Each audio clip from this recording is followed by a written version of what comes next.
As is 8 o'clock on Friday, June 10th, I am going to call the meeting to order, this meeting of the Gardner City Council Finance Committee. We have a number of money orders as well as our FY 2023 budget hearings today. The clerk first will please call the roll. President Kaczynskis. Present. Councilor Ron Cormier. Present. And Councilor Jen Flowers. Present. Thank you. Is anyone here recording the meeting? Okay. We have no minutes. If there are no objections, I'd like to begin with the FY 2023 budget hearings, as many of our department heads are here and the mayor's here for that purpose. Is there any objection to that? Okay. For the public here or watching, the purpose of these budget hearings is for each department to present their budget to the city council standing committee that is associated with their department, and the departments here are associated with the finance committee. Each standing committee throughout the council has different department heads. So we will begin with, first of all, thank you to the department heads who are here. Thank you to the mayor. I will now open the FY 2023 budget hearing of the Gardner City Council Finance Committee, and we'll begin with Mayor Nicholson for an overview of the FY 2023 budget that you submitted. Thank you very much, Madam President and councilors. The budget does reflect mainly increases in expenses. There are 2% cost of living adjustments put in for most non-union employees. All other salary or wage increases are contractual due to the city's 8 collective bargaining units. Those contracts are dictate where certain other items not associated directly with salary and wages, such as clothing allowance, different time off benefits, those of that nature are also included in this budget. On call, standby, those are all also contractual obligations that we have to fund. So those have all been reflected in this budget proposal as well. When constructing the budget, working with our city auditor, we did the usual practice of taking the past 3 years average on all of our local receipts. Local receipts includes everything from motor vehicle excise taxes, marijuana excise tax fees and host community fees, things like that. Anything that we say fall to the general fund are things that we allocate as what's called local receipts. Those are different revenue items that are broken out into several different categories. We take the average of the past 3 years and then take 94% of that, and that is what we build this budget off of for in terms of our local receipts. In terms of the funding that we receive from the Commonwealth through the cherry sheet process, that we wait until the Senate budget is released. The Senate budget has been released. That's something that we can kind of see any trends that are associated there. We did build this budget off of the House budget just because the House budget mirrored what the governor submitted in his proposal. The Senate budget does have an increase in $200,000 in unrestricted local government aid that we can use toward general budget revenue, but we don't know how that's going to make it through conference committee, just where that's a large difference that's there. However, we did receive about $2.4 million increase in Chapter 78. Our Chapter 90 assistance was flatlined at just under $600,000. Our library reimbursement actually increased by about $500. Our charter school reimbursement also increased by about $600 as well. So that's in terms of our local receipts and state aid, and of course we know what we receive in taxation generally as well. And that's all dependent on what we anticipate new growth to be. We do, for the past several years, have seen new growth come in between 400,000 and 500,000. This past year we had an anomaly where we had close to $650,000, $650,000. So what we do is we budget for $300,000 whenever we put the budget together. The reason for that is we don't know what's going to be constructed in the given year. New growth is either additions that have been put onto houses or new houses that have been constructed in the past year since the budget has been created. We can guess based on how trends are going that 300,000 is a safe number, but we just don't know, particularly if inflation continues, cost of materials continue. But we are on track this year to beat last year's number of building permits that have been pulled. And last year we broke the record for the first time, going over 1,000 permits in a year. This year we're about 2 months ahead of where we were last year at this time. So we do anticipate a strong new growth year, but just with the uncertainty of the rest of the year, we just don't know. So that's why we're being a little safe, just going with 300,000 on that matter too. There is no free cash that is being proposed as a budgetary revenue source for this fiscal year's budget. The reason being, and I understand Councilor Walsh did bring this question up at the previous City Council meeting, is that the Department of Revenue highly recommends not using free cash as a source of budgetary revenue, mainly for the fact that it creates a structural deficit within the budget process itself. It creates that artificial bubble that's there so that next year when we go back and create the budget, not only are we trying to account for any regular increases in costs that happen year to year as a result of just time going on, but now we also have to find ways to refill the money that we put in from free cash too, that we don't know whether or not we're going to have next year.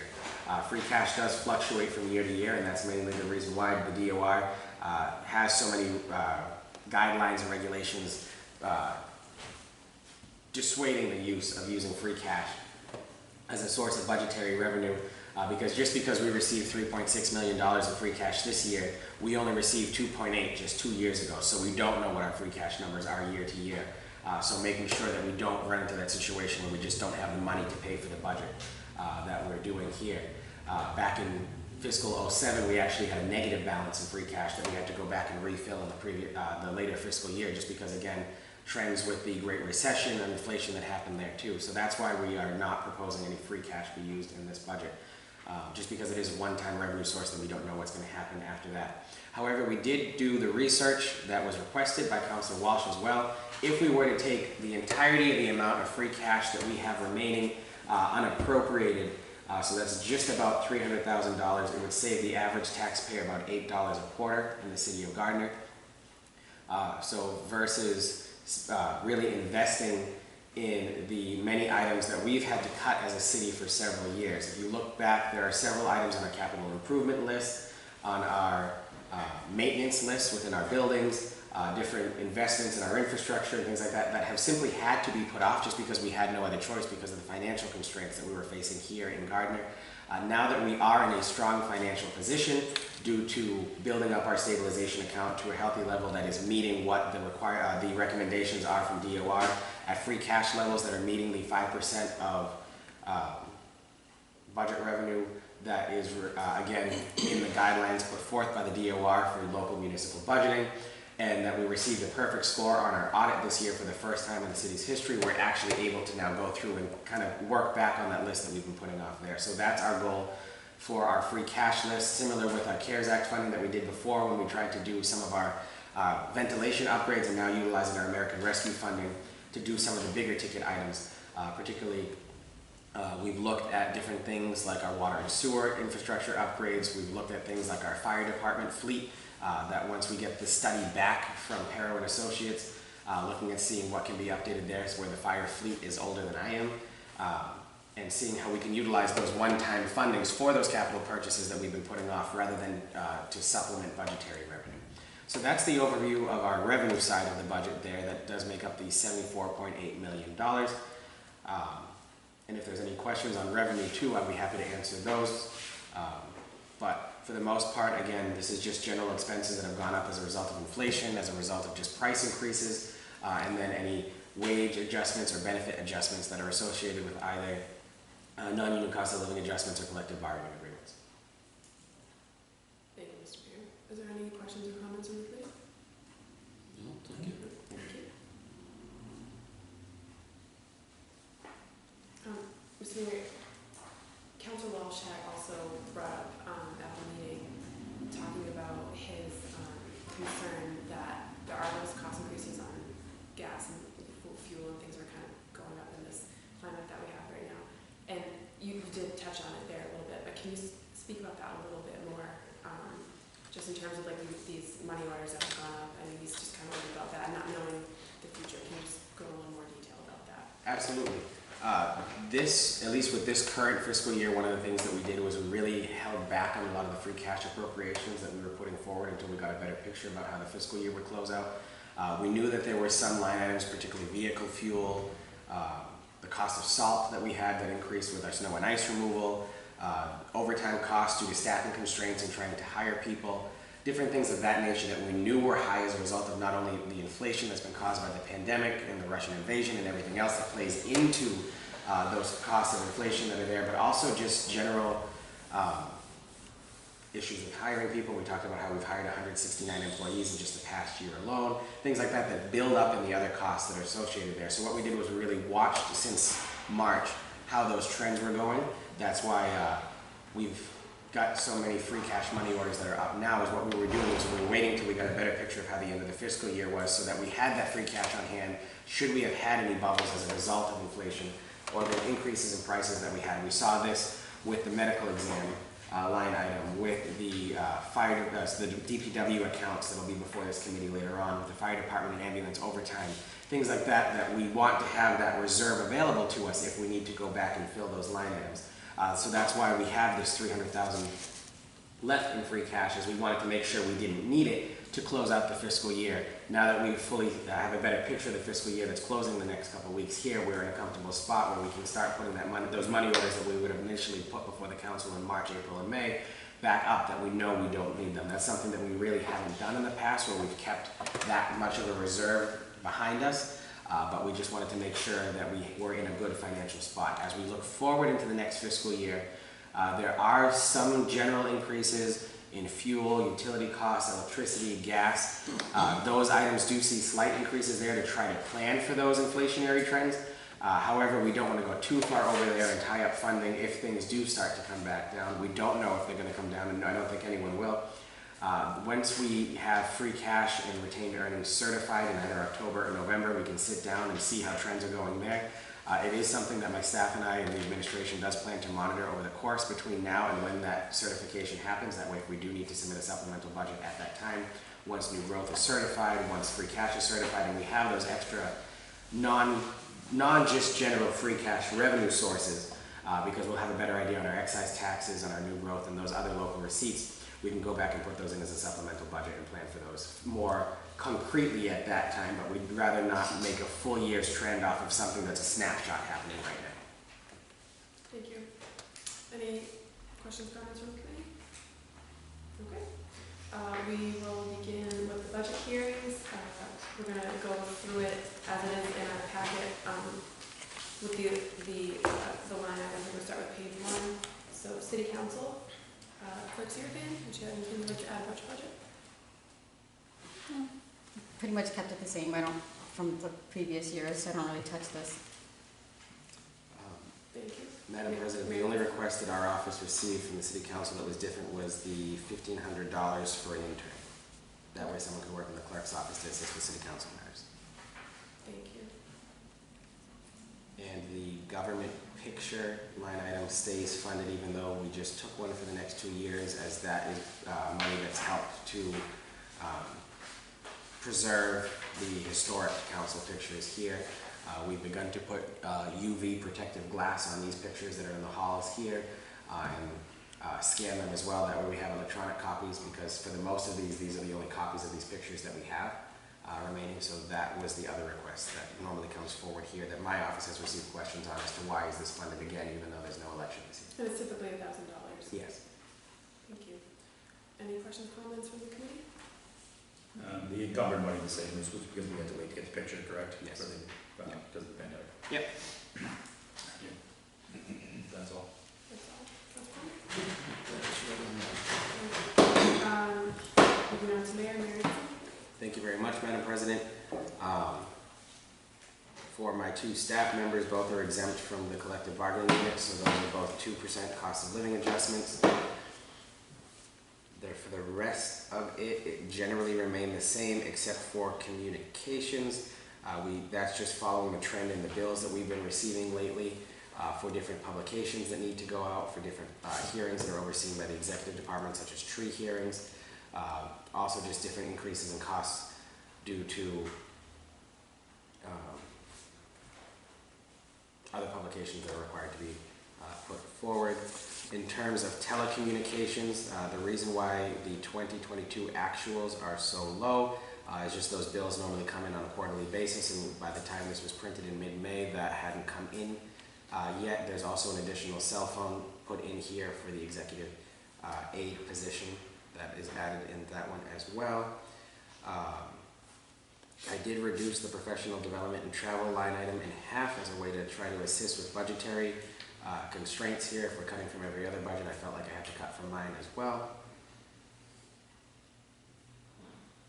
And the mayor's portrait, again, that $1,000 that carries over, it's $2,500 in an election year. The remaining $1,000 goes to preserving the mayor's portraits downstairs for the previous mayors.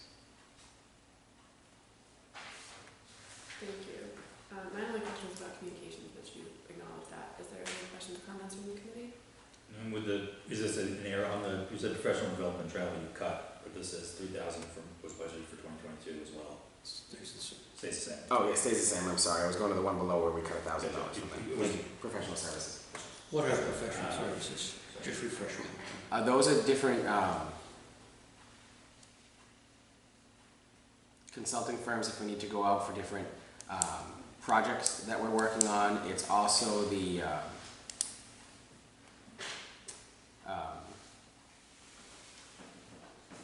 engineering work that we need if we are doing any work on getting the chairs that we give out to citizens as awards. Those come out of there. It's also the subscriptions to the local newspapers so that we can get any, at least the Gardner News is in there as well. And that's the city's full subscription, so that covers all of City Hall under that.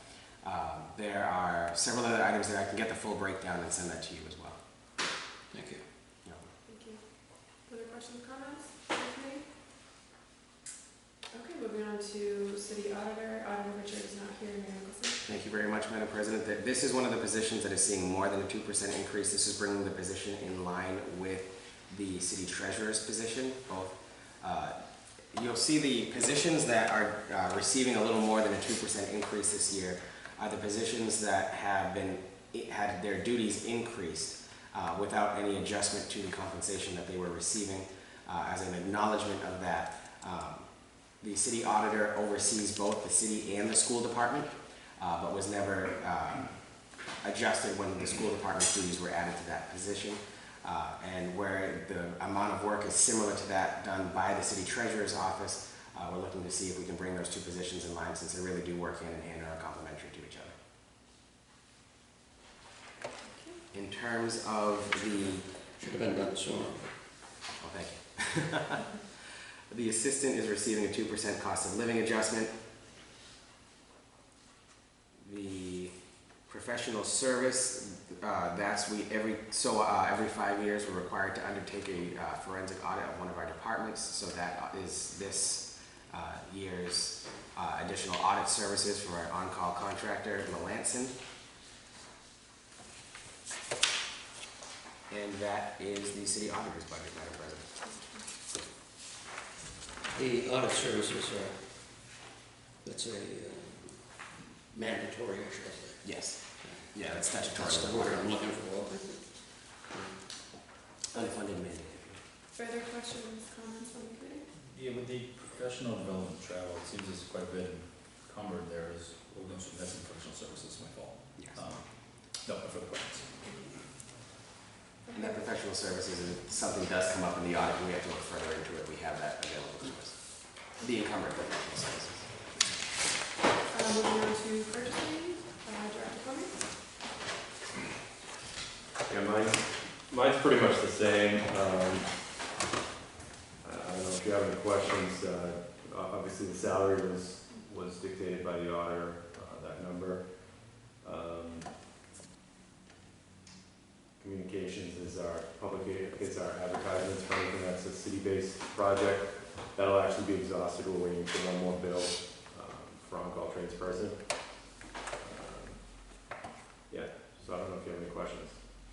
Professional services is DocuSign. We use that as a contract service now. It's saved us a ton on the office supply side. So.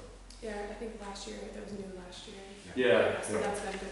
Oh, yeah, it's made it more efficient. Our contract return time has gone from 2-3 weeks to could go in 5 minutes if we really push it. So.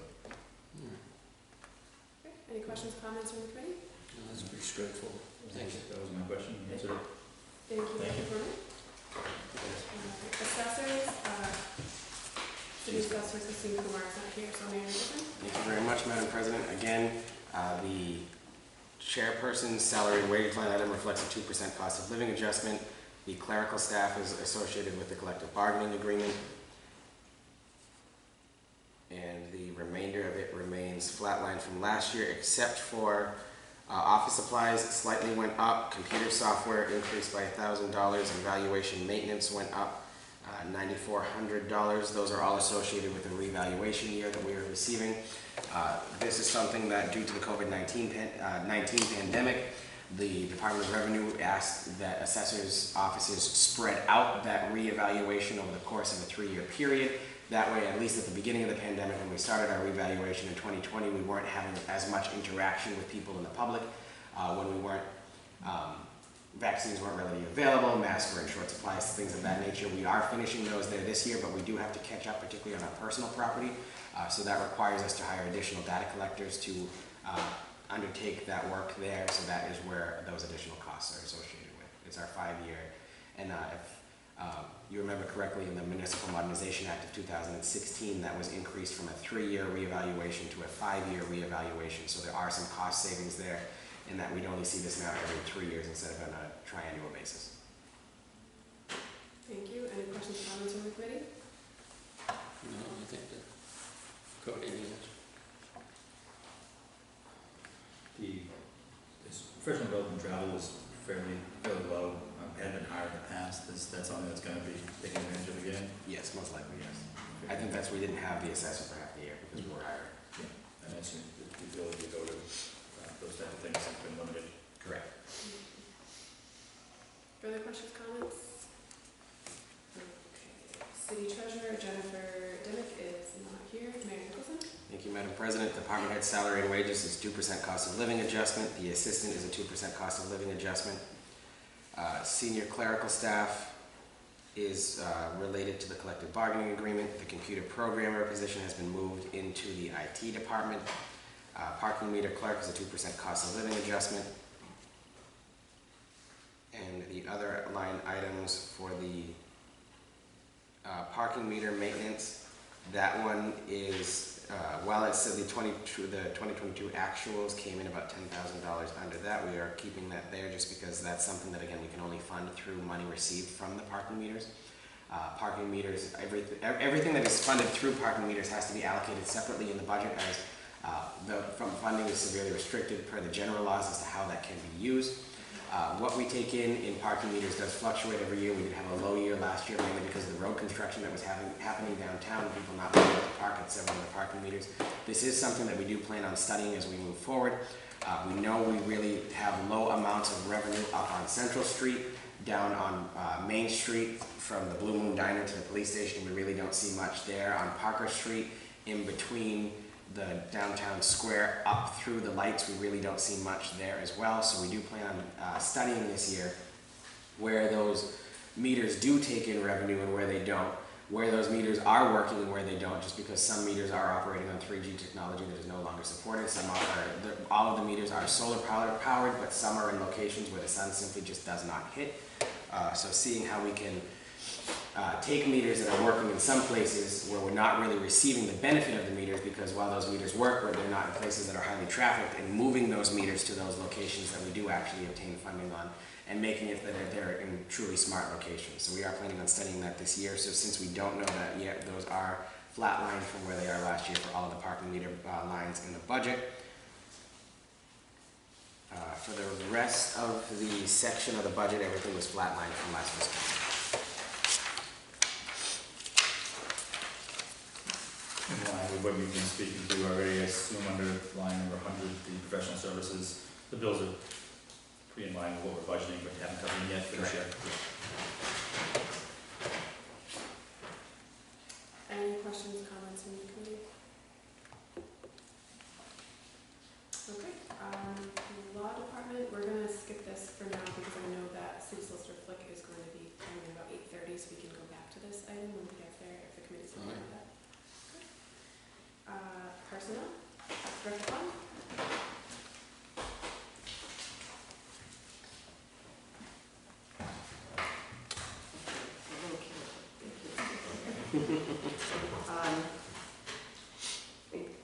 Most of mine is similar to what I budgeted historically. There are a couple line items I did ask for an increase in. Madam President, not to cut her off, I'd like to mention something on Director Pons before we go forward. Sure. She is one of those department heads that did not receive any additional recognition after further duties were added in terms of both the Greenwood Pool and the school department coming under her department, so that is why she is slated to receive a slightly higher than 2% increase on her salary as well. There were several, and those are just two things there that have been added, are the largest ones, managing as a full department of the Greenwood Pool. That's a completely separate department in the budget. There's different staff that are associated with that. The school department is in and of itself something that we've compensated other employees for taking on both roles over there, and that was something that was never done here, so that's why this adjustment is being proposed. I didn't want you to have to talk about that yourself when that came from me. Are you saying then that before this time, school department personnel issues were handled by them? Correct. And then when Director Pond came over, the duties have increased with what she's had to do in the past. That happened in 2014? So there was always a portion of the school department that my office handled, the benefits and that kind of stuff. And then I believe when Ms. Clements came on, there was it was enhanced incredibly. I have all the personnel files. I do all the onboarding of the staff that come in. I've always handled the exiting process just because, again, I have to terminate benefits and things of that nature. But I've been over there for a variety of different hearings and interactive processes. I handle the workers' comp for them, any kind of questions about the leaves. Obviously, during COVID, there were a lot of different things that I heard with regards to on the city side and the school side. So there are policies and processes that I had to help implement and put in place and help work with school department personnel to make those things happen. So the volume of work in my office is significant. It's basically more than doubled because they have twice as many employees as we have over here. I was going to say about 2/3 of our total employees are school department employees versus just general city employees.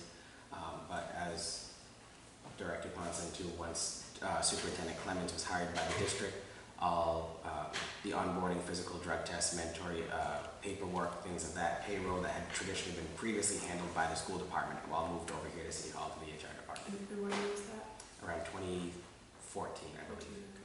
So I also do what I call the fingerprinting results coming to my office, and most of the time they're pretty easy. Every once in a while they're a little complicated, but I have to do that process and employment verifications. So you've had school department duties in some aspects since 2014, and it's just built up since then. Yeah, well, like I said, I've had them since I came on board, but they were not as significant. They had a civil service population, so obviously I had to handle all the civil service transactions. That is starting to weed out. But the more significant. But the more significant stuff, the huge volume came on in 2014. Okay, thank you. Anything further on that? Just that I feel like it's also worth mentioning that she just dropped there that school department employees have a statutorily different hiring process. They are all required to be fingerprinted before they work in the schools, which is something that we just do a simple Corey check and drug test for anyone who's just a general city employee, so there are actual procedures with that. Thank you. Thank you. Questions or Sorry. comments from the committee? Same line, the agreement pool, was that a different line item, someone running that in prior as well? Yes. It had its own superintendent position before. When it opened again, it got given to the HR department. Now, everything for the pool comes through your department? Yes. Maintenance, So you years have ago. somebody that, you have to have a technician or something to. So years ago, we actually, with the Council on Aging Department, they had a part-time building maintenance person. So we actually added the pool duties to that position to make it a full-time position. So that's the only position that doesn't directly fall under the Greenwood Pool budget, but it's part and parcel of that position. Everything else is hired under the Greenwood Pool Department. All the head lifeguard, the certified pool operator, all the seasonal lifeguards are all under that budget. And all expenses and payroll are signed off by Director Pond. The maintenance crew is Mr. Rob Cormier. Again, that's the part-time senior center, part-time.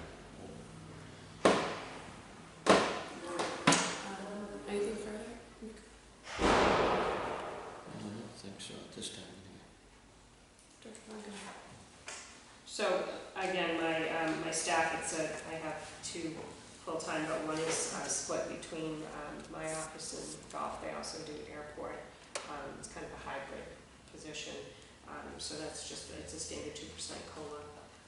The rest of the stuff, like I said, is pretty straightforward, other than I did ask for a little bit more communications.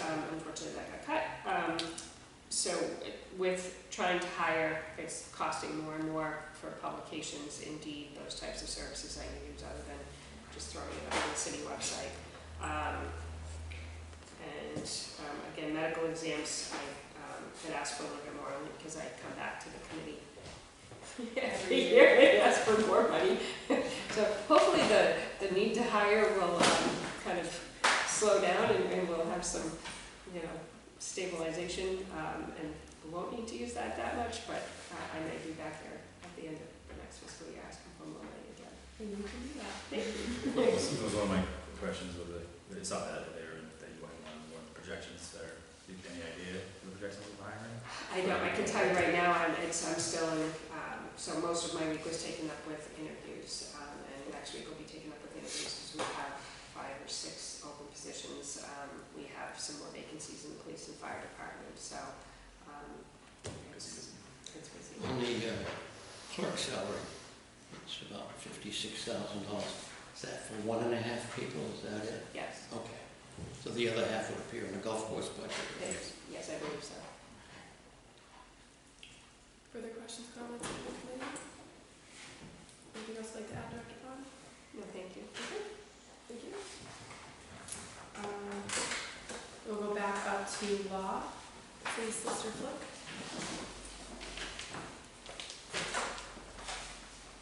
Is there anything you want to talk about with your budget?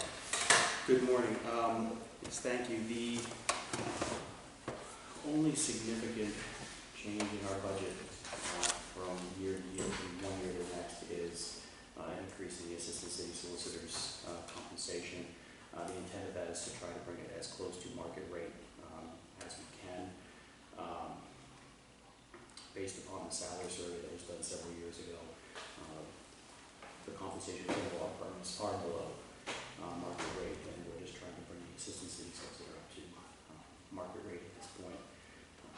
And that's basically it. But just to remind the council that the city law department is hosted by an outside law firm that incurs significant amount of expenses on behalf of the law department in the city that does not get reimbursed for. And there's more and more administrative requirements being placed upon attorneys these days, given the development of more of an electronic means of communicating with the courts. A lot of the work that we get for the city is administrative in nature, and it's putting more administrative requirements onto the city solicitor, the assistant city solicitor, so at least providing some additional compensation in that regard is helpful. But it also is just in the interest of bringing it closer to the communities. There are additional duties that are also being added to that Yes. position as a result of this proposed increase as well, including those that are associated with the recent police reform bill. There's several different new records requests that are now required to be submitted on a quarterly basis. Those all have to be reviewed by legal counsel, as it is just due to the nature of what police work is, in terms of redacting any domestic violence incidents, any other major personnel incidents, things of that nature. Those all have to fully be reviewed by council before being sent to the Commonwealth or to any other group that requests them, now that these records have now become fully requestable under the Police Reform Bill Act. So those have all been undertaken by the assistant solicitor as a performance of their job duties. Reviewing all of the legislation that I submit to the city council before. If you notice, for the past several different times an ordinance has been submitted, that not only have they been redlined by the assistant city solicitor too, but also with a formal legal opinion on the matter and the effects of that ordinance as well. We want to make sure that if we are asking for an increase, the duties of that position are level with any increases that are being requested there too. So I do want to point out too that there are substantial increases that have come as a result of recent legislation. The cannabis reform bills that are currently coming forward as well, or the new cannabis regulations that have been issued by the Cannabis Control Commission in terms of regulating host community agreements as to what the impact fees can be and how those affect contracts going back forward. There is a bill before the legislature that could potentially impact those community agreements going backward to 2015, in which the city may have a financial obligation to repay some money if we weren't able to justify the costs that were received here too. Those are all, would all be required to be fully vetted, reviewed, and negotiated by the law department as well, per the language of those statutes there too. So in anticipation of all of the different new regulations or requirements that would have to go before the law department, that's another reason why this is going forward. Let me just add on to that, that it's not just added responsibilities on the assistant city solicitor, but because of our need to continue to support the law department financially, and we have to spread that work out between the two of us on a much greater basis than we used to have to, because of the fact that we need to continue to build private clients in order to financially support our business, our income, our, and just our office as well. But all of this is adding a significant amount of additional responsibilities on the law department that had not been there in the past. Not to mention the amount of projects and things that are happening within the city. There's a significant amount of additional, work that is part of what our job description is within the ordinance, but at the same time, it's a significant strain on personnel. So all these additional work issues are justified, in my opinion. Thank you. And also just not looking at these assistants, city solicitor positions on a statewide basis. There's only one other department that is structured like Gardner, and that's Fitchburg, and their rate for assistant city solicitor is 67. So it brings it up to that market rate level. So The only other change that's in this budget, Madam President, is the legal fees and closing costs. I understand that this was reduced by the council last year with the work that's being done at the Uptown Rotary, with several of the properties that we've been putting out for surplus and sale by the city council to try to get some properties back on the tax rolls. That's why that was reintroduced into this budget this year, because we know there will be specific legal fees. This one's 117 you're talking about, right? 117 West Street, 20 Rock Street, the corner of Nickel Street and Parker Street, and then the ones that were just approved by the council last year. if I can also just piggyback on that, Oh, is that my apologies. the fact that that was removed from the budget didn't mean that the departments that were asking us to do the recordings weren't then billed for the cost of the recording fees. We have to be reimbursed for recording fees. Those are out-of-pocket costs by the city. I don't know where else those would come from. So the whole intent of that when we originally put that into the budget was that we would have one centralized place to be able to cover registry of deed recording fees instead of going out to various departments saying, wait a minute, I don't have this in my budget, so let's have it in one place in the budget. Why it was removed, I really don't understand why it was removed, because those expenses still had to be reimbursed because we still incurred them. So that's why we brought this back in. I didn't realize you were asking the line item number. I thought you were talking about the address of the property. That's my apologies. Well, I knew what you said. Yeah. And just so the council knows as well, is now with the registry of deeds, it's all electronic recording. So our recording fees have gone up. Well, they went up significantly a few years ago. So what used to cost us $75 to record now costs $105 to record, plus a $15 electronic recording surcharge. So, those are also where we're starting to see significant increases in expenses. But we do get reimbursed for those through the city, but if we don't have that in our budget, we then bill the department that we're reporting for, whether it be community development planning, DPW, mayor's office, what have you, depending on where the property is located and what the subject of the property is. Well, then you expect a fair increase, because we don't have anything to show us for what happened last year. Prior, several years ago, it was like $700, or it was only. Yeah, I am anticipating a larger increase this year. Every year it's different. But it's basically for recording fees. It is only for recording So fees. it's either used or not used. Correct. Depending on, okay. That's just so that we don't have to go out to the other departments and have them wondering whether they're going to have to get it for in their budget, but we can just take it right out of the law department budget. It seemed to make sense that it'd be there, but, all right. Do you foresee it ever going over that amount? No. Is it something? No. I don't believe so. I didn't know what the process would be if you went over who would have to start paying, because they know people, other departments already paid. Yeah, we have to account. Okay. Further questions, comments from the committee? Anything further you'd like to add, Ms. Smith? Great, thank you. Thank you. Alright, Information Technology, Director Keith. How are you? Well, good morning. Good. Anything you'd like to tell us about your budget? There are two significant changes from the prior year. One, the city system manager position moved from the city treasurer's office to the IT office. So that's the first major change. And software continues to considerably go up. The annual increases ranging 5 to 7%. And in the past year, we added 2 new items that totaled approximately $40,000 in software.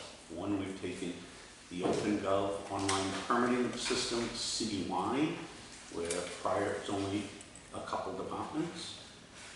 And the Board of Health added relevant systems. You can show what relevant systems does. It's an inspectional software that they can use to take out, it's a basically portable database that you can take on an iPad somewhere so that when you go on inspections, it automatically feeds back to the clerk of that department there so they can print the permit.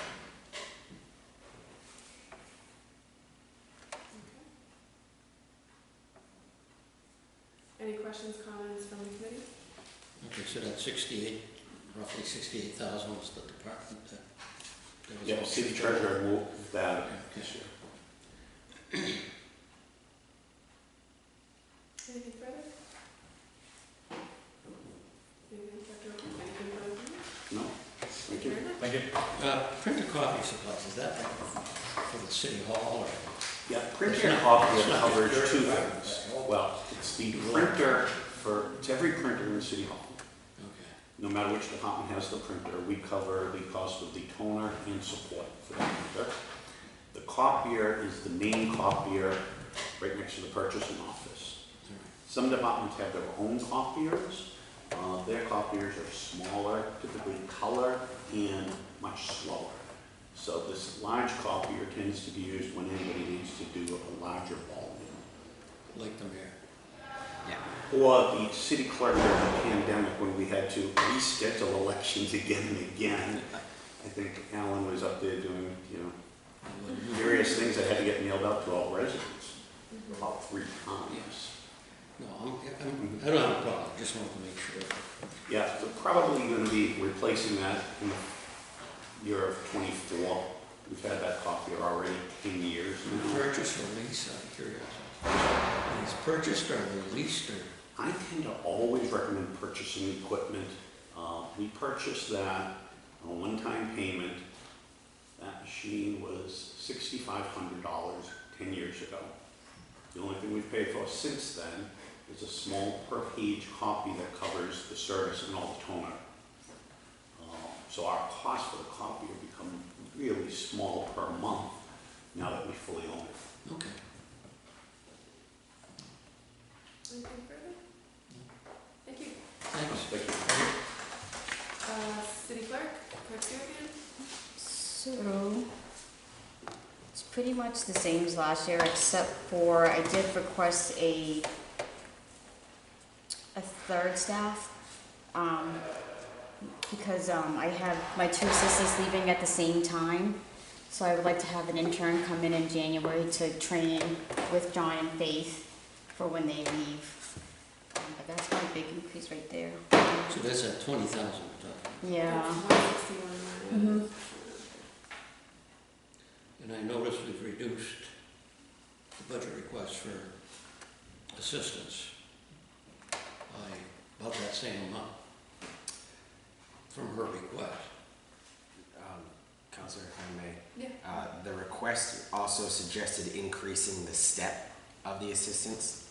We'll be getting new people in. Yeah, so that's where That explains that explains that there. The step in the grade was looking for an increase in that there. So that $20,000 reduction there was really just that would have been if we gave them the extra step in grade, the positions would have gone up an aggregate of $20,000 between the 2 of them.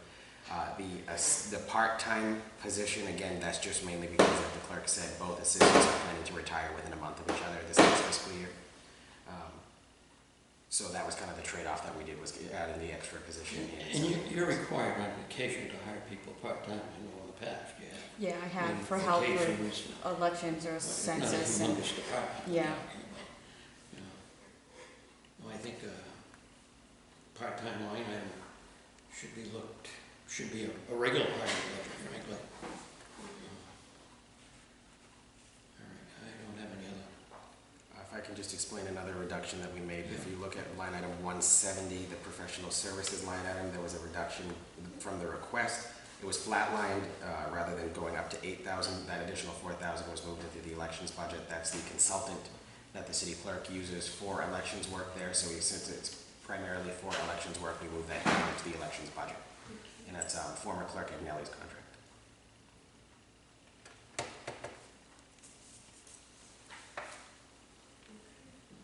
The election budget. First, we're moving to the election registration budget. Anything you'd like to explain? It's, hold on one second, sorry. It's pretty much for like 2 elections this year. I think I'm trying to get poll pads also at some point.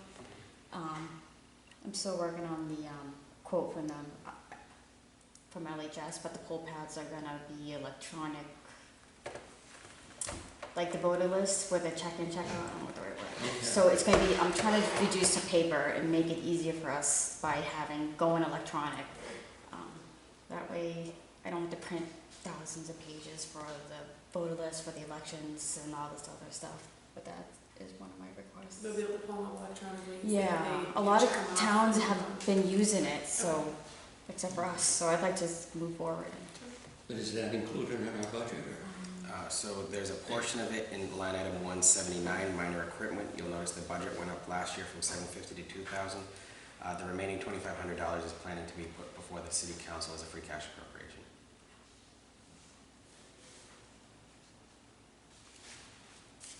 Thank you. Any questions, comments from the committee? Clerk Sirfian, anything further on that? No. Okay, thank you. Community Development, Director Gardner.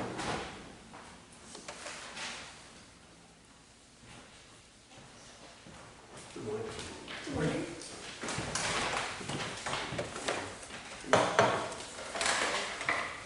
Alright. So pretty much level funded, for my position, my assistant was increased, significantly. She was promoted last year. And that reflects this year. It was not in the budget from last year because it wasn't expected.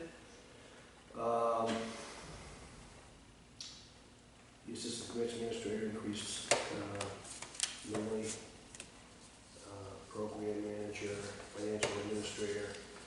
I'm assuming that decreased due to the previous year was budgeted on a different employee at a higher level. Yeah. Economic development coordinator increased at the 2%. Yeah, the other budgets are salaries. They come out of the block grant. They're coming out of the block, right? This That's is why just the it's so city. small. For the assistant director and the financial manager, Clear for. my salary and my assistant's salary are shared with the GRA. Yeah, and you'll see the full breakdown of what those splits are in the compensation schedule. Thank you. Longevity is going up accordingly. Repairs and maintenance, a slight increase. Telecommunications, a slight decrease. That would be close. And then professional development, travel space, and office supplies. Any questions, comments from the committee? No, I don't. And I was only on the clarification of the positions that are also funded by the GRA, so just so that we can make sure it was on the record and clear it up. Thank you. Also. Thank you. Thank you, Director Gardner.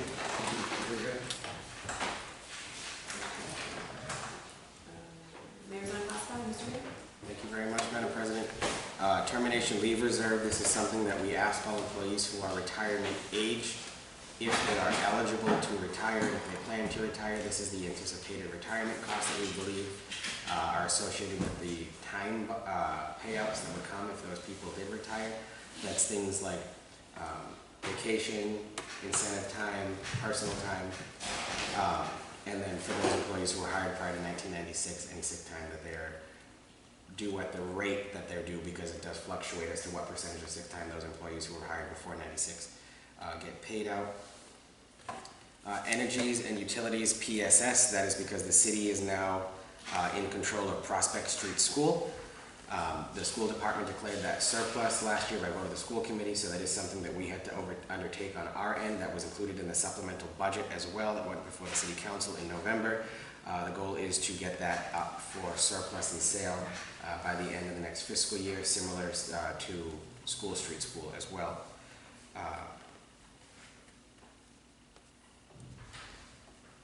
The Mass municipal dues go up as they do just part of our agreement with the Massachusetts Municipal Association.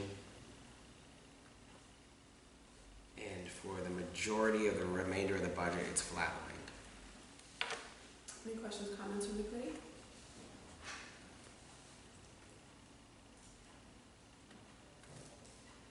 No. That said, people could retire just even though they didn't tell us they planned to retire, so that's one thing. Did you get some feedback? I mean, did people reply to you? Oh, yes. Oh, yeah. I don't care how many, I just. No, yeah, we did get feedback from people saying they do plan to retire within the next coming year. Because that happened this year, it was unexpected. Yes. You can't force it. No, exactly. Well, you could. If there was a financial incentive. Yes. I think in Fitchburg they did that. It was a financial incentive. We did that how many years ago? Prior knowledge. My tenure was before Yeah, I I do was see there, that. but yeah, it was incentive to retire. Yeah. And the sick leave buyback is slowly but surely Fading. going away. Mm. Because everybody's been hired after the respective deadlines, but it's different because it's different in different contracts and it's different in city ordinances, but it is slowly but surely eking away. Thank you. No further questions or comments? Mr. Mayor, you're all set there? Yes. Okay. Civil enforcement, Director Gardner? I mean, yeah. So, the only thing I'd comment on this one is that professional services has been budgeted at $8,500 for as long as I've been here. It was done by my predecessor, so I kept it the way it was. But then 20 happened, and we stopped having people park downtown. 21 was still a pandemic, so we really don't have a good grasp. That covers processing of our violations. So all of our parking tickets go through Kelly and Ryan. We pay a portion based on the tickets that are written. We're in the midst of the renewal process. The next year 4 and 5 of that contract, the per violation cost goes up slightly. It's a quarter. But it all depends, as the mayor was alluding to earlier, what parking meters are there, how much we're enforcing, how much people are parking. So it's really something we have no idea of what's going to happen. Since I've been in the department, we haven't had a normal year, so. Wonder if they don't want to pay their ticket. Yeah, tell them to appeal. That was my question about that line item. So comfortable keeping where it is, just to feel out where we're gonna go. Yeah. It's an aberration, those 2 years. And it can only be used for that purpose. I mean, it'll follow free cash.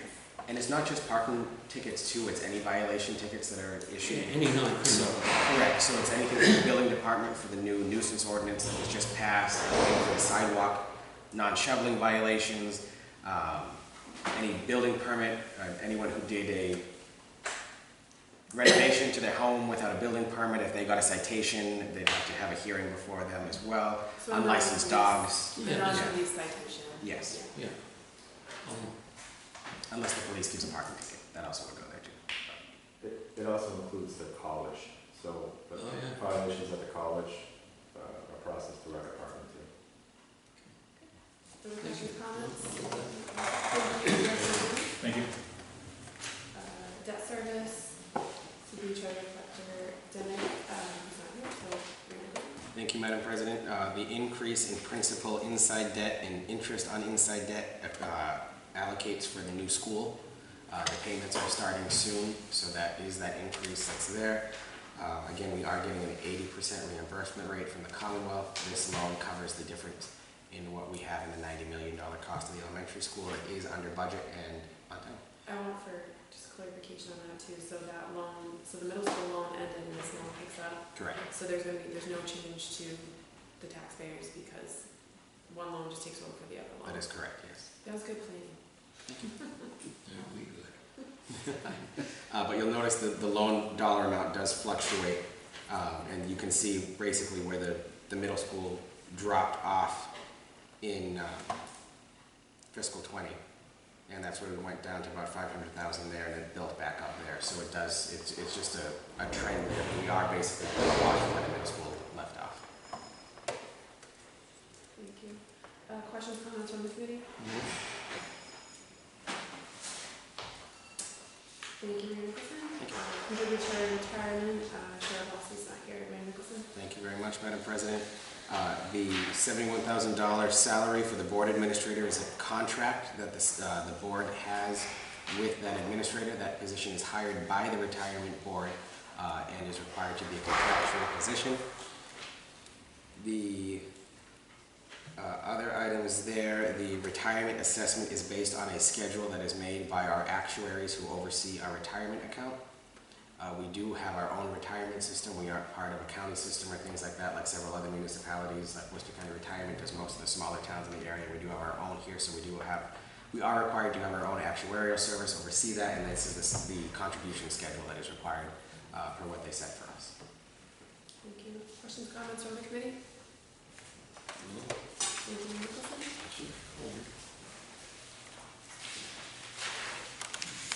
Employee benefits, Dr. Pump.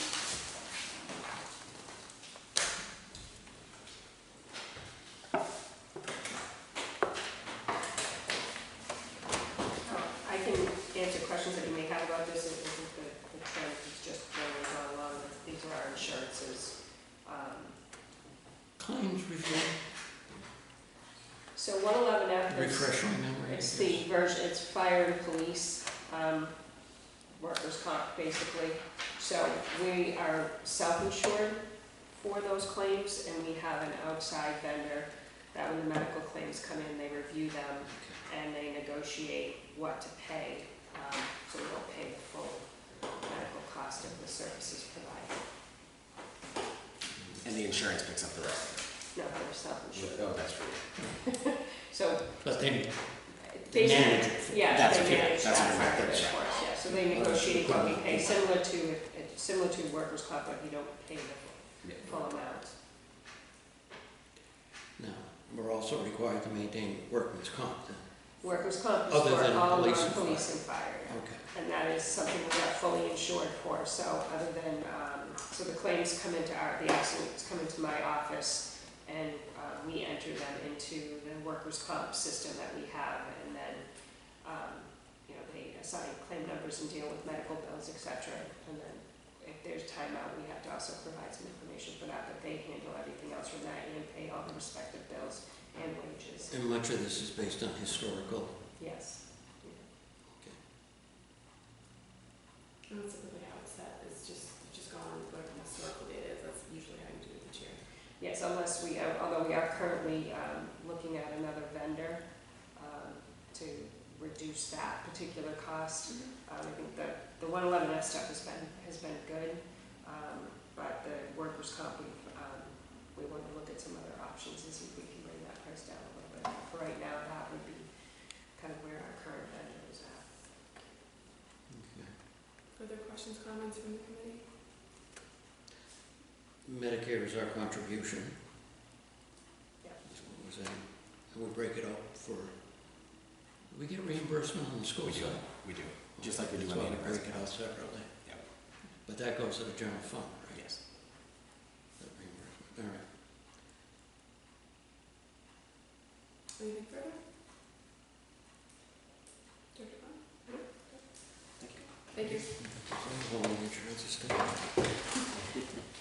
Property insurance, Mayor Nicholson, Treasurer Collector Dimick is not here. These were flatlined from last year's budget, Madam President. Thank you. I have no questions or comments. Nothing. Anything from the committee? No, I have not. Thank you very much. Thank you, Mayor Nicholson. Thank you, all the department heads.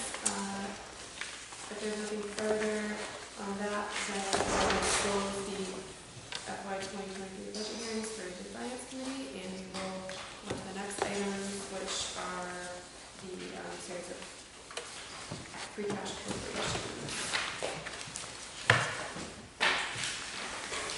Madam President, I know the fire chief and the DPW director both have Yes, other meetings we coming up. can, we'll skip to those if there's no objections, which I don't think there is. Okay, so we will go to the fire department. We're gonna start with item number 10711. In order appropriating $18,000 for free cash to the fire department repairs and maintenance expenses. Chief LaVoy is here. Thank you, Chief LaVoy, for being here and for being so patient.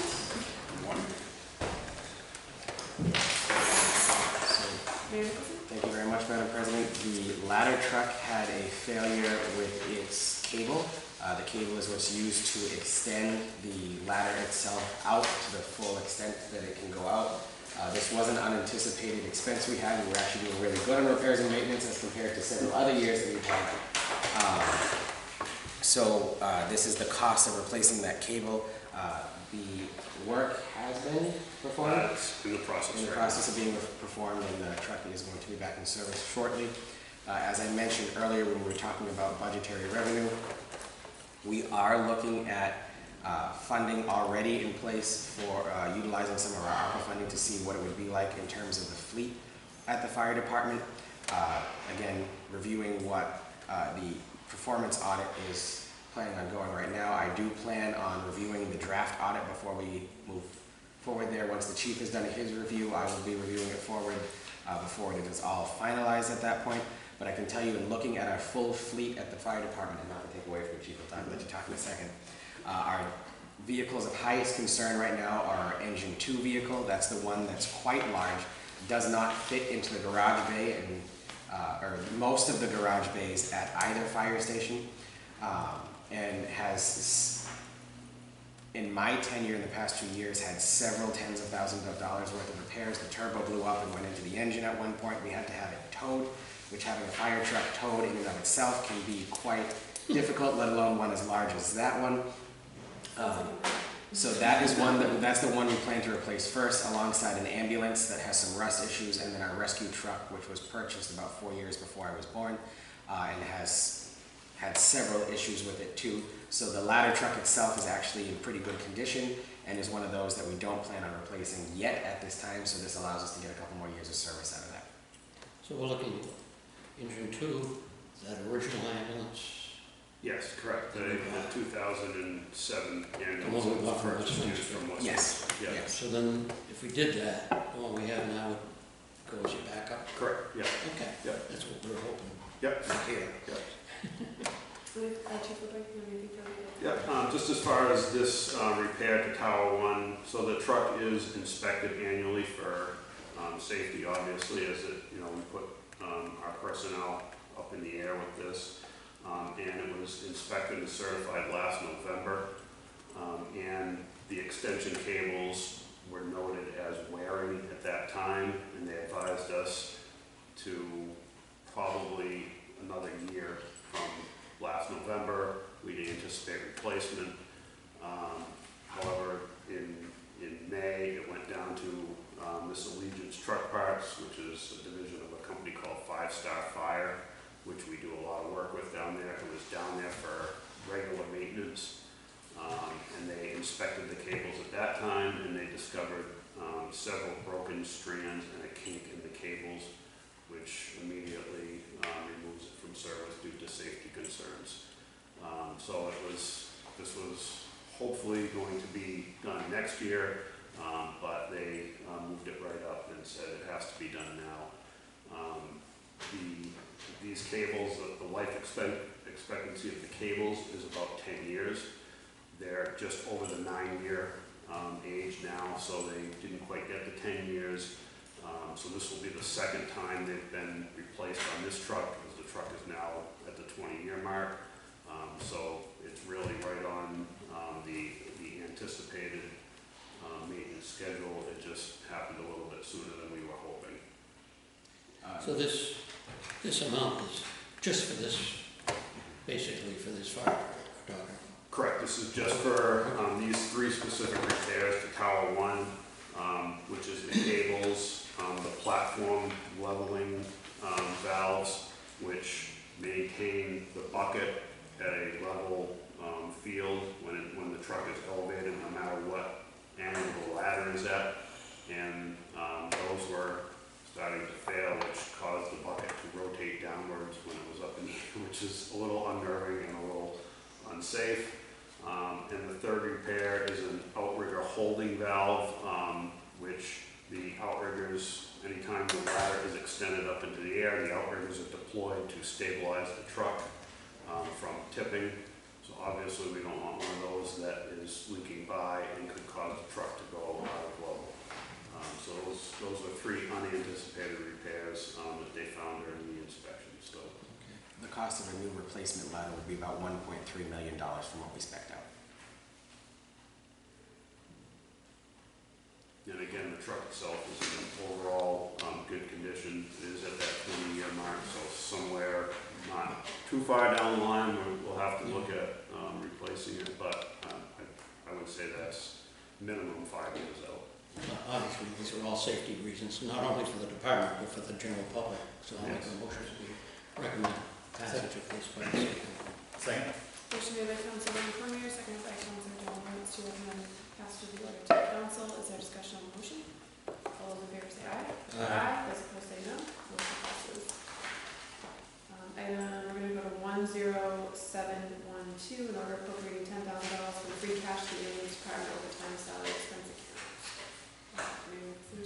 Thank you very much, Madam President. I'll let the chief talk mostly on this one, but long and short is our 4 most junior firefighters are budgeted in the ambulance department account rather than the fire department account, as the revenue from the ambulance covers basically 8 most junior, excuse me, thank you very much. It covers 8 firefighter salaries, so the salaries that the ambulance covers are allocated in the ambulance budget. So this is mainly due to the overtime costs due to hiring constraints leading to forced overtimes, or people having to come in or fill shifts due to us not being able to be at full staffing, trying to get people in the door. As a side note, tangentially to that, when you go through the ambulance budget, that's also why you'll see things added to that budget, such as college credits and stuff like that are normally traditionally budgeted for. Up in the fire department is now we have people who are working in the ambulance department's budget. The range is a little separate, basically budget for the fire department. I mean for the ambulance. Yes. It's a Yes. department within the department, Yes. Correct. which is what I was hoping you were doing in the first place. Yes. Yeah, it's I knew that's worked been a out. goal all along, we've shared that goal, but Yeah. yeah. And I think we'll see that that's. I don't have a problem with this, but my only question is, when's that audit coming? That we- So I have a meeting with the consultant next week. Yeah, sure. The anticipated completion date of that was May. We're running probably a month behind. A lot of it was due to having some issues extracting data that he requested from both our fire department reporting software and Woods Ambulance reporting software, providing us data regarding the system and that. So a lot of it had to be extracted by hand, which I'm already working on making corrections to the system to make it much more retrievable. So it did delay it a little bit, but I'm hoping. Another thing at this point in the fiscal year, I'm going to suggest to the consultant that he include the full fiscal year of data for fiscal year 22 in the final report, where right now he's only got the partial year of data. So it kind of makes sense to. You're so close to the end of the year. Yeah. So it would close out the year and give a full year picture instead of a partial year. I'll wait picture. for I think that makes sense. No. So I would think we'd be seeing the final product shortly after the 1st of July. Related to this one and the next one, what's the hiring of general auditors, how's it going with that? Very difficult.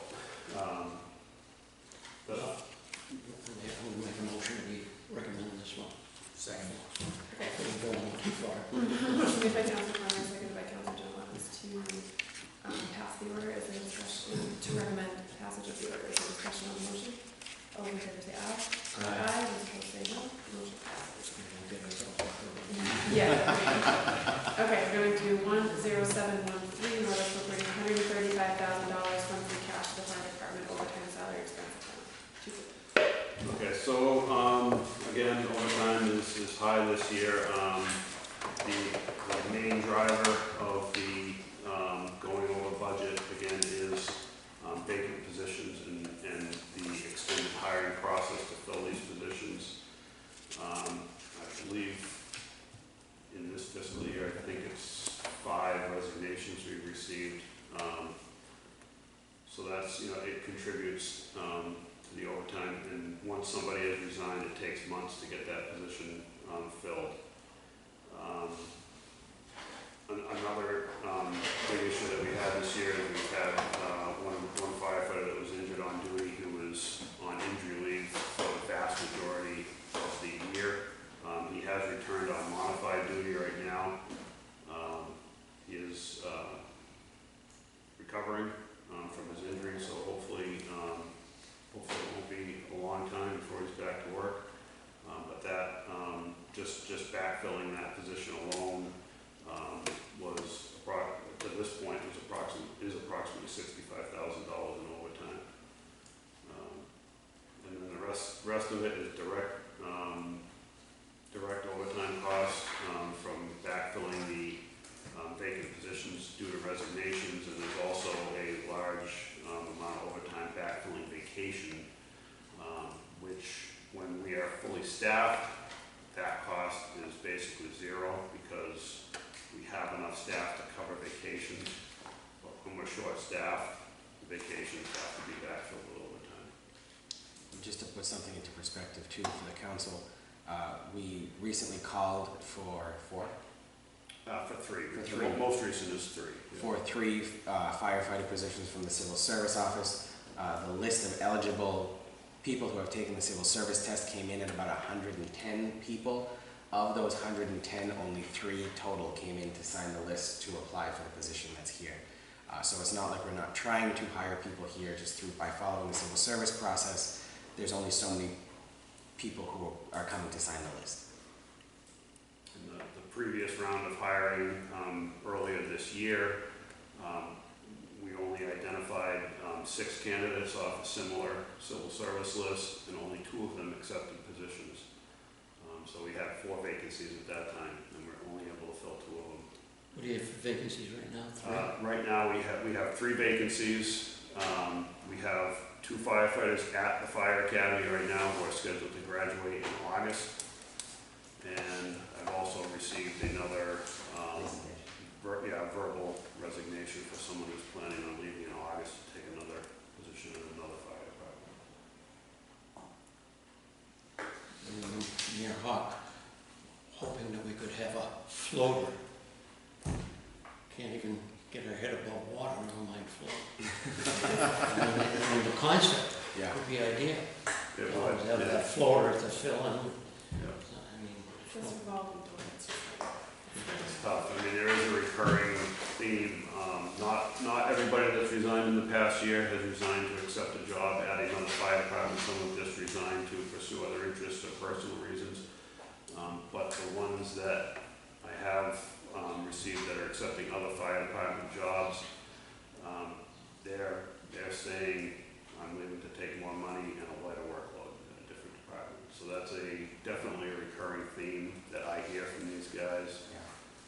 But, I mean, we're not the only ones in that position either. It's the world today, I think, and it's tough for a lot of places. I hear from a lot of chiefs that they are all in the same position we're in. It's very tough to fill vacancies. If someone leaves here for another fire department, we're seeing trends of Oxford, Marlborough, Auburn, and Fitchburg. So reviewing what they have over there compared to what we have here is something that we're planning on doing soon. Again, I guess we need a motion for this, so I'll make a motion to recommend passage to the entire council. Second? motion made by Councilor Gardner, seconded by Councilor Jones to recommend passage to the council. Is there discussion on the motion? All those in favor say aye. Aye. Those opposed say no. Motion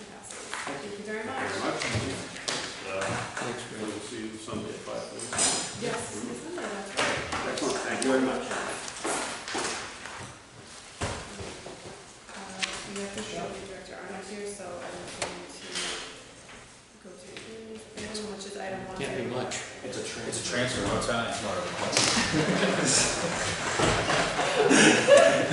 The money's already there. Not only that, he was If a it cowboy wasn't, shirt. it was like, why'd you even show up? 10714, in order transferring $94,400 from DPW Department Maintenance crew salaries to various operating expenditures. Director Arnold? I don't know if anybody's noticed, but the cost of fuel has dramatically increased since last year.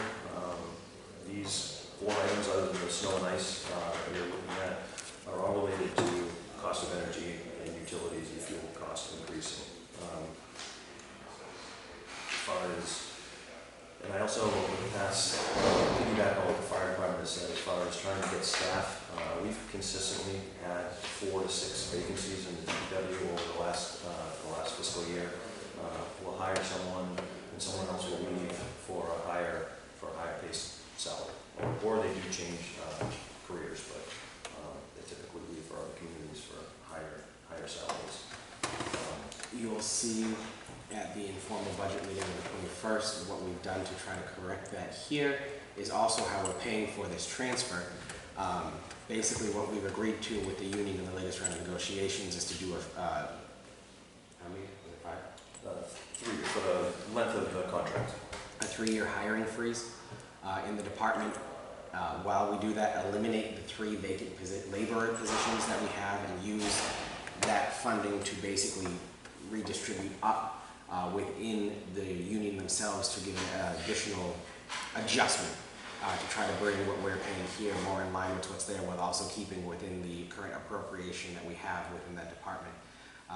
So there is about all the money that's there is left, is fully there to cover. You'll notice that snow and ice is on the expenditure list there, even though we've already had an appropriation to fill the snow and ice account. That's due to that increase in the union contract that we had there. Whereas those wages that are related to snow and ice now bumped up as a result of the contract being signed, that's this increase that's there. So we did a 2% for the current fiscal year.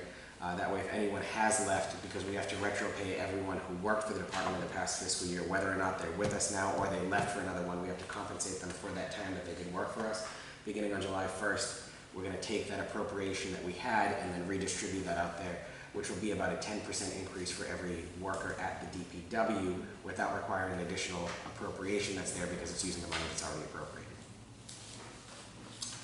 Move to recommend the transfer to the council.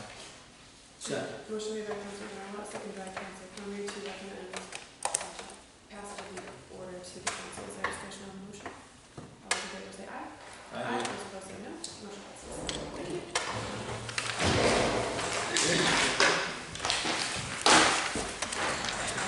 Thank you. So I think we'll go back and start at the beginning of our list at 10707, in order appropriating $100,000 from free cash to the mayor's unclassified city centennial celebration expense account.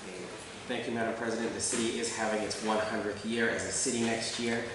So looking to see if we can get a committee organized to be able to commemorate what we've been able to accomplish since we were first made the city of Gardner back in 1923. I do plan on putting, while the way state law is written, advisory committees are not subject to appointment, I do want to get the council's involvement and council's input and see if the council would also like to appoint someone to this eventual committee that we're doing. But this appropriation that's here is to give them some seed money to start so that they can begin their fundraising efforts and begin planning for events next year to commemorate what we've fully been able to accomplish since we've been the chair city. So fundraising efforts like sponsorships and private donations and things like that, and this would get them to be able to do advertising for that. Correct. You know, advertising and begin planning events themselves. One of the biggest ways to advertise that you're fundraising for anything like that is to have a starting event in and of itself, which does require startup costs. Which also helps to advertise. Not just give us some money. Yes, exactly. Helps to advertise for what's going to be there and to entice people to want to be part of it. Yes. And so this advisory committee that you'll be appointing, maybe we'll have an appointment as well too. Yes. It's a volunteer, non-compensated. That is correct. Committee, just like most are in the city. Yes. So to make that clear. Yeah, just like we did for the city's 225th anniversary of our incorporation a couple years ago. And that was an awesome celebration. So nice model to follow. I move to recommend the order. Second. Motion made by Councilor Narlat, seconded by Councilor Cormier to recommend passage of the order to the council. Is there discussion on the motion? All those in favor say aye. Aye. Those opposed, no. Motion passes. Item 10708, in order appropriating $22,200 from free cash to the Assessor's Department Evaluation Update Expense Account. Mayor Nicholson. Thank you, Madam President. This does also relate to item 10715, which is at the end of your agenda here. This is, again, the increase in personal property reevaluation efforts that we're required to do by the Department of Revenue. These are things that are just cyclical inspections that we have to do on a 5-year basis that, due to the pandemic, had to be drawn out on different ways, and thus increased our costs with our contractors that we have through Vision, our assessing contractor, to do that there. So this is appropriating free cash for the balance that's not being transferred at a later vote. Later on, basically what happened when you look at the totality of the two of these amounts, that covers the full bill that we have for Vision to do these cyclical inspections and property reevaluation inspections that are there. But because we had to hire for both the clerical staff and the assessor themselves this past year, we had a little extra money left over in the salary line items. We'll be asking for that to be transferred into that expense account, and then this free cash appropriation is to cover the difference after that. Thank you. Questions, comments from the committee? Move to recommend the order to the council. Second. Bulk of this is for personal property this time? Yes. Motion made by Councilor Narlat, seconded by Councilor Cormier to recommend passage of the order to the council. Is there discussion on the motion? All those in favor say aye. Those opposed say no. Motion passes. Item 10709, in order appropriating $180,000 from free cash to the Mackey Park expense account. Mayor Nicholson. Thank you, Madam President. The Mackey lot was originally declared surplus with the sale price of $1 by the City Council in September of 2017. Since then, the city has marketed the property, however, has not received any interest in the property at all. We have gone out for RFP on the property twice. We have tried to market the property at least 5 times since that surplus declaration was prepared, and there's been no interest in the property. However, in the meantime, the city is unable to utilize the property due to the grade of the site itself. It is quite steep, so we are unable to use it for several different reasons. It does not meet ADA compliance. We tried to have outdoor seating on the spot last year. If you remember, we put that white tent out on the spot, but then when we put the picnic tables out, they actually tipped due to the steepness of the grade, so it was unsafe for us to have that available for any outdoor seating areas. So this is something that we're proposing forward to take a piece of property that the city owns that we have not been able to do anything with at all except mow it, and turn it into something that's productive in the area. When you look at the work that we're doing in the downtown area, there are currently about 115 new housing units either under construction or renovation, and 34 new storefronts either under construction or renovation as a result of the different purchases and redevelopment procedures that are happening in the downtown area. So this is what prompted this project. Now, we did apply for a grant through the Shared Streets and Services Program, which the application I've included in your packet solely so you can see the scope of the project that's there. Now, that application was written during the COVID-19 shutdown, so there are some items listed in that, such as outdoor seating during wait times for barbershops and restaurants and things like that, that were really specific to the pandemic shutdown time because that's what the grant was initially for.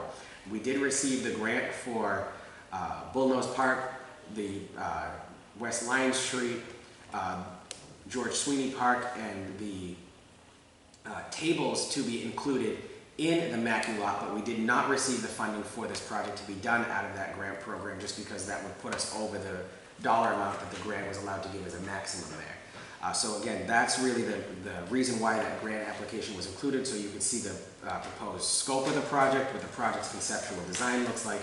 But what this would do would terrace that large steep grade that's there so it becomes a usable property for us so that it can complement the different amounts of development that we're seeing in the downtown area so that when next year comes, and the face of the downtown really truly does look different with the 30 market rate apartments across the street, about 100 over on Main Street, about 14 in the Garbos building, and an additional 8 over in the old Zadroga building next to the Blue Moon Diner. We have more people walking in the downtown. We have more people coming to the downtown with the new stores that we're looking at doing there. The city was also recently accepted into the Commonwealth's vacant storefront program, where if a storefront has been vacant for a period of 12 months, The state will pitch in $20,000 for whoever's going into that storefront to assist in fit-out costs there too. So it's just a complementary thing. As we're having more private investment in the downtown, we continue our public investment in the downtown so that we can just make our downtown a more visually appealing and marketable place for people to come, rather than having us be our own worst enemy and not investing in ourselves. I have a question. Yes, Madam So this application, as you said, it had been previously submitted, and it was, I believe it was the summer of 2020. Correct. Okay, so I think that was something that was a little bit confusing, just because there's no, it says when the conjunction's going to start, which was 2021, but it doesn't, and the reason that it's in there is just to say this is what we had tried to do in the past. Yes. Get funding from the state to be able to come in and do this, where we did receive a portion of it. The Mackey part was not included in it. I support recommending passage of this to the council, because I think it's important to get ahead of things. I think Gardner is getting ahead of things in terms of all the private investment, that's happening downtown, and the public investment that we've got too, that we already know is coming. I think it makes sense to get ahead of it at this point, and so this is something that I would support. I will say too, if I may, Madam President, this also does not prohibit us from later going back and selling the lot. If we do have an interested buyer, I do at least make it my word not to put things up for $1, as we've done in the past.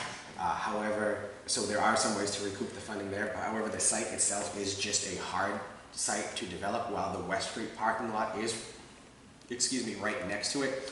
Per the zoning requirements of the downtown, if someone were to purchase and build on that lot, there would have to be dedicated parking spots per that building. The only time the zoning code at the state general law level and our level would grandfather someone in for waiving parking requirements is if they're grandfathered because the building is already there. So if someone were to build new on that site, they would have to create parking on that site as well for whatever is constructed there, and the lot is just simply too small to be able to accommodate a new building and dedicated parking spots from that, and we are not allowed to sell parking spots dedicated to that type of a purpose. That's why when the Lofts at 30 Pine came in and they were required to meet parking requirements, they had to build that extra parking deck above the municipal lot, because that was the only way they could meet the parking requirements there. We wouldn't be able to license or lease or give parking spots at the West Street parking lot that's there. So again, building a structure there and then adding its own parking to accommodate whatever that building is there just would not fit on that site.